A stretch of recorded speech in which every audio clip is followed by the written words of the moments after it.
you all for coming tonight.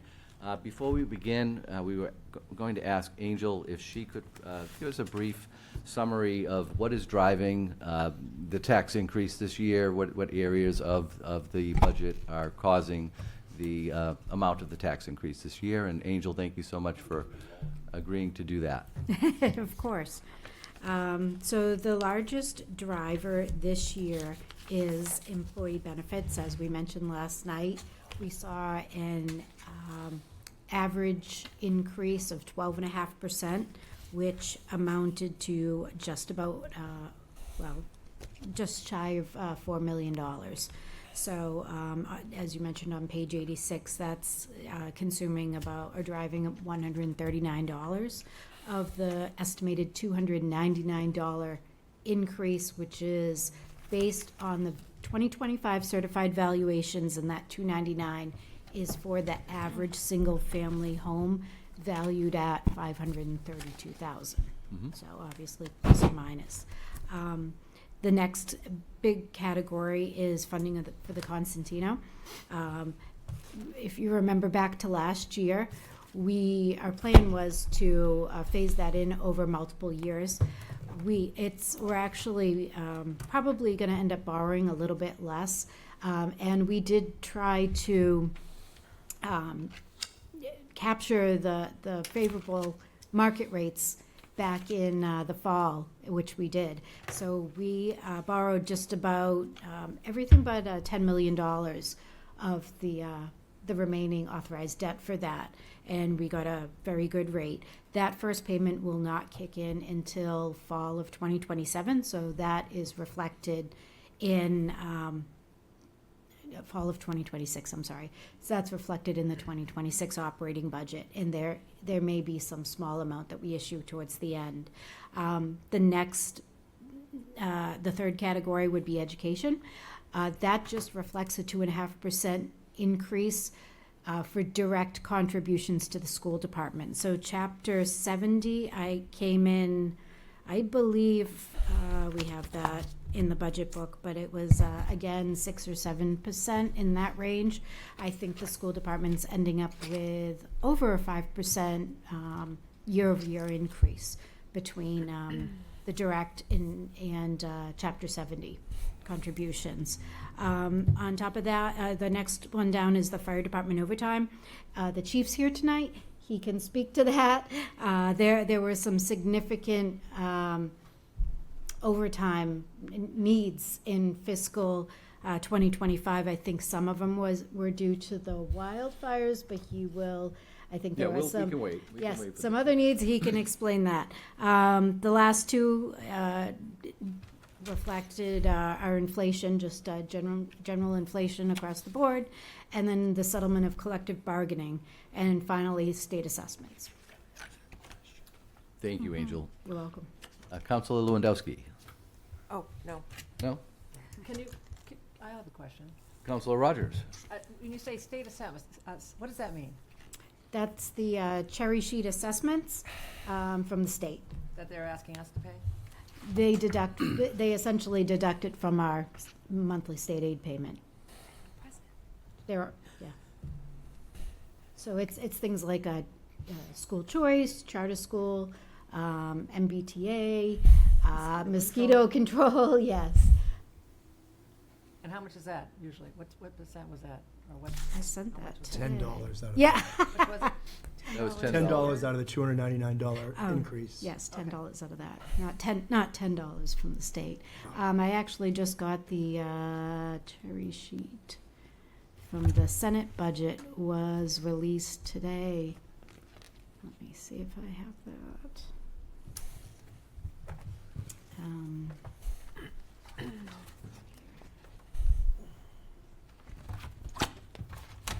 The assessments in 2025 for cherry sheet were 9.3 million. They're estimated right now for the Senate budget at 9.6 million. So we'll end up with almost 99 million net.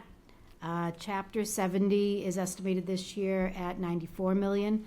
It's an increase of 7.1%. State aid, unrestricted general government aid is looking to be about 2.2%. I think it dipped down for the House budget to about 2 or 1.9. Okay, thank you. You're welcome. Thank you. Councilor Mitchinson. You can go. Oh, Councilor Ferrera. Yes. Oh, sure, I'll go. So a question that I have gotten a few times since just yesterday, yesterday's hearing on this is, this feels like a big increase to people, and they've lived here a long time, and why is this increase so much for the last couple of years in their taxes? Well, Constantino was voted in, and I think that was the bulk of it last year, and again, a good portion of it this year. In addition to that, I think with a big impact last year, alongside with that, was the settlement of the fire department collective bargaining agreement. I mean, as we mentioned last year, we were, how many days out of contract? 800 or? Yeah, so we were hit with 3 years' worth of salary increases that we had to make up in one fiscal year. So that was a huge driver. Again, this year, the biggest driver is employee benefits. It's just huge that it's going up 12.5% when last year it went up 5%. And Angel, what was the cost for the GIC, for the health insurance? That spiraled, right? What? So the average increase for the city between all the plans is 12.5%. Yeah, that was huge. Huge. Not really expected to be that large. No, they, right, as Denise said last night, Yeah.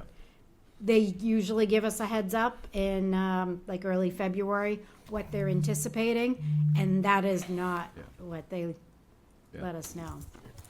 Thank you. I'm sorry, Councilor Ferrera. Oh, sure. So I think, for me, when I have looked through this budget, it's level funding. So we're not, besides Constantino feeling like a big shiny new thing that is upping what our tax increase is, we're not seeing a big, huge. we're It's not not seeing a level whole funded, it's level service. level service. Sorry, Yes. that's what I meant. Yep. So I'm not seeing any huge upgrades. I'm not, there's not other big projects on the horizon that are driving this. This is what we need to pay for our day-to-day public services around the city. That's correct, and I mean, you can actually see what the mayor approved for new request and what she did not approve, Right. and what the departments did request. So when we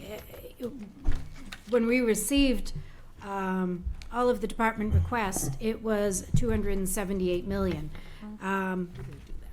Yeah, we we ended up presenting a budget, at 277.1. So the budget request was 278.7. So we shaved off quite a bit, and it starts on page 75 to 76, and then from 77, it details all the requests, what was requested and what the mayor approved, which is substantially less than what was requested. And then starting on page 79 is where we went back and did an analysis, line item by line item. Every single department looked at what their 2024 actuals were, what they were trending year to date, and that was through mid-February, and looked at if there was room to reduce the budget. So out of all those, we were able to shave off another 1.3 million. And we went back and we discussed that with all the departments, and they were all agreeable. So as I said, it was a pretty smooth process. Everybody was willing to work with us to get to where we are now. Councilor? And then my last question is, we had talked some meetings ago about looking again at ways residents could get help with their tax bills. Is that being updated with this budget, or is it in the future? We've had one meeting about that, about like senior tax credits, senior work off, and we'll have some follow-up before, we get to that point, but Okay, great, we're trying to address that. great. Thank you very much. Councilor Mitchison? Thank you, Mr. President. Just want to follow up on one point. So the net new number of employees is how many? We are, well, I don't think that was you. okay. That was me. Oh, okay. We are adding 3. 2 of them are mid-year, so I suppose you could net that as 1. And then one of them, it's the custodian over at the library, and we're removing the outsourcing for the vendor that does, one of the Vendors, yeah, It so does, it like- actually ends up being a savings on that. Yeah. Okay. Thank you, Mr. President. Thank you. Councilor Basilier? Thank you, Mr. President.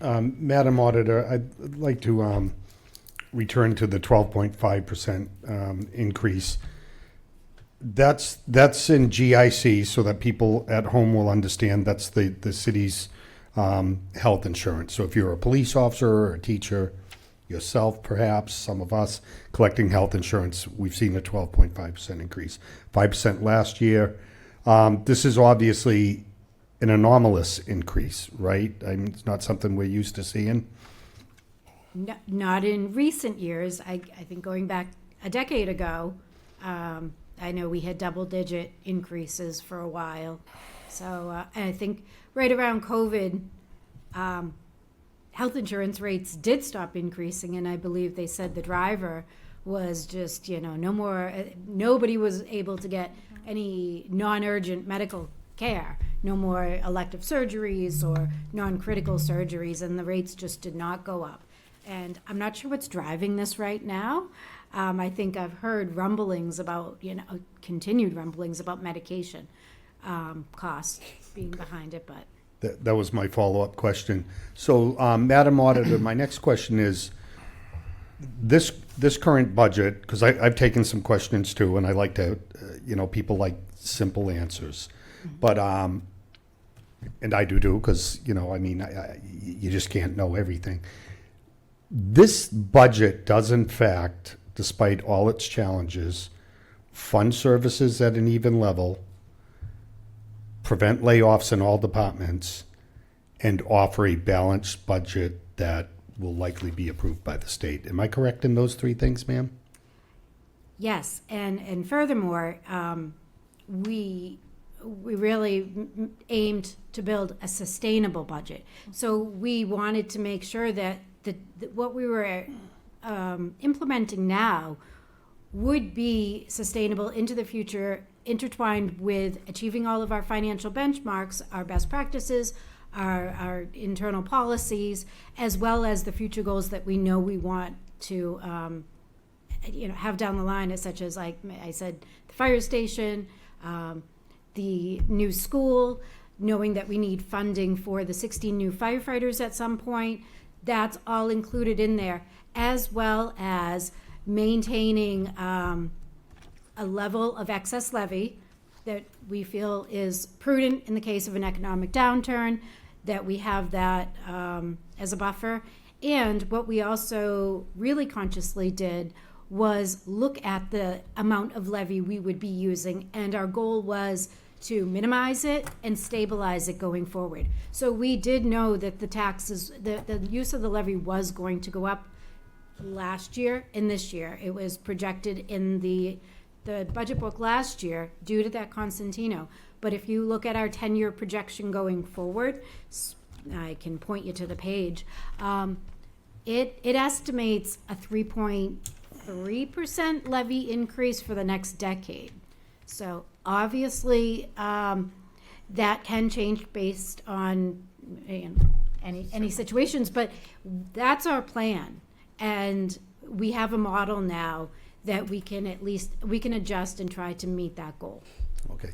And as complicated, ma'am, as a municipal budget is, and, I'm sitting with a 300-page document in front of me, it really is as simple as, in many ways, as our budget at home, is it not? And let me, I'll I'll expound a little on my question.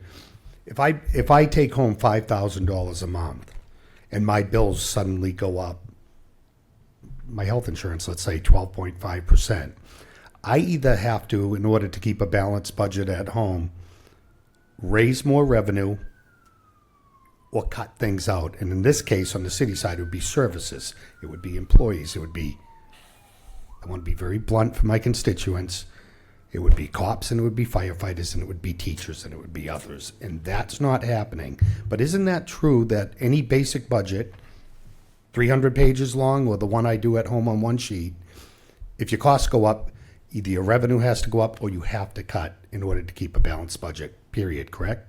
That's correct. And and the scary part, the part that we want to be very responsible about is what you said, the raising revenue.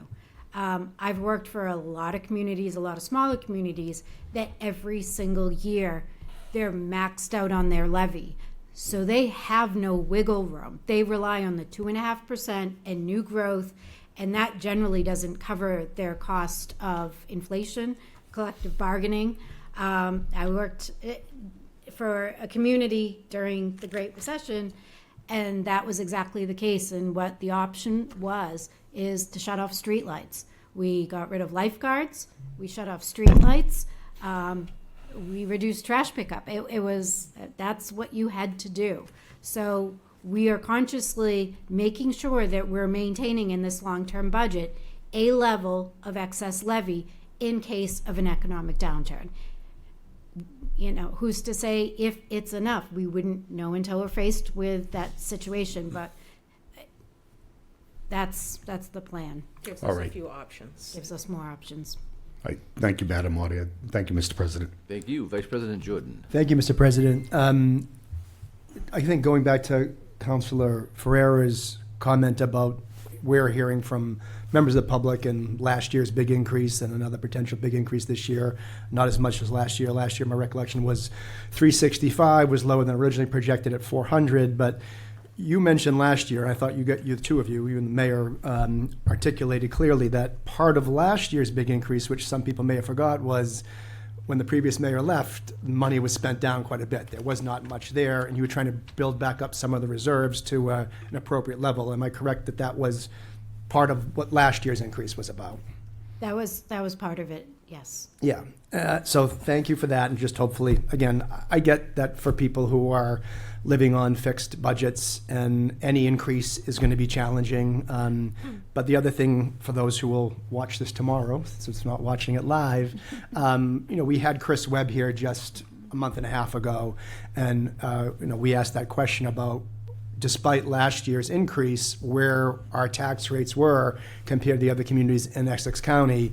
And what she told us, and had the data support it, was that we were still the second lowest tax rate. There was only one other community in all of Essex County that paid a lower tax rate for the average home, and that was Lawrence. So it's not like what we're experiencing here in Haverhill is unique. I think, and I can understand it, that some people don't care how much their tax bills are going up elsewhere, what other people are paying. But when people feel like I'm paying a lot or I'm paying so much, again, if you're comparing it to neighboring cities and towns, this is not cherry picking the really affluent ones. It's all of the communities in Essex County. You have the second lowest rate is right here in Haverhill. So Yeah. Again- Lawrence is the only the community only with community a that's lower low. Yeah, rate. yeah. But that, Not the rate, the average single The average, family. yeah. the Vice President makes a very good point, because at the second lowest rate, as crappy as it is to have to go up on taxes, to your point, I think, we're still doing quite well. Yeah, I mean, I feel like, when we've talked about this, obviously, that this is the struggle for the mayor, for the auditor, for us as counselors, is to find that balance of being respectful of our taxpayers' wallets, at the same time providing the services that we deserve and that people want to have. And to your point that you made earlier, Councilor Pasolare, do you want to be with fewer firefighters? Do you want to be with fewer, teachers? Do you want to be with fewer police officers? Do you want the city to be less safe in order to save a buck?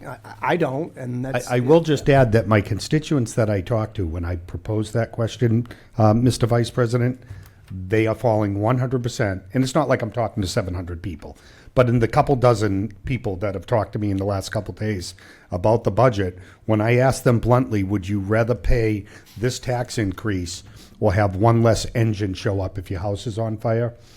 They're picking the higher taxes. I mean, these are the people I'm asking them the question, and they're answering it. Thank you.